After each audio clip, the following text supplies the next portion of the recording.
Happy day to you college football fans. This is episode 24 of Walk It Off with Chappy, and I'm surrounded by a lot of green, and that's fitting because today we're going to talk about East Lansing's green giant, Coach Mel Tucker. Now, for various reasons that I don't agree with and sometimes don't understand, he kind of catches a bad rap as a head football coach. So I wanted to help dispel any of those doubts on Coach Tuck. First of all, he's a pretty good recruiter. He was known as a recruiter in the SEC, but even here at MSU, he's brought in a couple impressive recruiting classes, but more so in the transfer portal.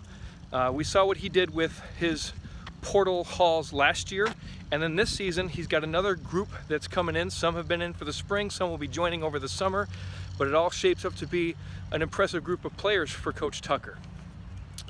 He's a player's coach with discipline, so I think those are two key points that sometimes get lost. A lot of times in today's culture, coaches want to be more of a player's coach, but sometimes they toe the line of discipline. But I think Tuck does a great job of employing both.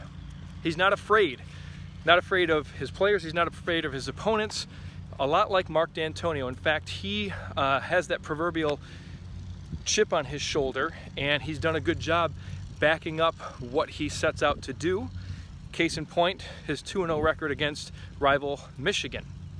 He's been well groomed. He played under Barry Alvarez at Wisconsin, who's considered to be one of the best Big Ten coaches ever. He coached under Nick Saban, who's considered to be one of the best coaches in any conference of all time. My vote for number one, even above Bear Bryant, who was my number one for a long time. He also coached under Jim Tressel for a point as well at Ohio State. So what has he done as a coach? Well, his first year at Colorado, he was 5-7, which included 2 wins over ranked opponents. And some people blame him for leaving after 1 year, but he took a position in an area of the country that he was more familiar with in Big Ten country, went to MSU, and in year 1, 2020, they knocked off number 13 Michigan and number 8 Northwestern at that time. They followed it up in 2021 in his 3rd season as a head coach, 2nd year at MSU, with an 11-2 record, which included wins over 3 ranked teams. They also beat 3 of the 4 Heisman finalists, beating Kenny Pickett and Pitt, and Aiden Hutchinson and Michigan, only losing to C.J. Stroud in Ohio State. I talked about the 2-0 record against the University of Michigan. He's 1-1 against Penn State. Hasn't quite topped Ohio State yet, but then again, not many people have.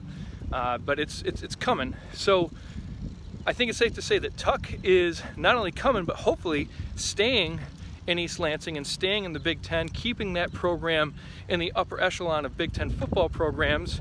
And if he does all this, then that's going to bring a lot of delight and victories. As they say, victory for MSU. Go green.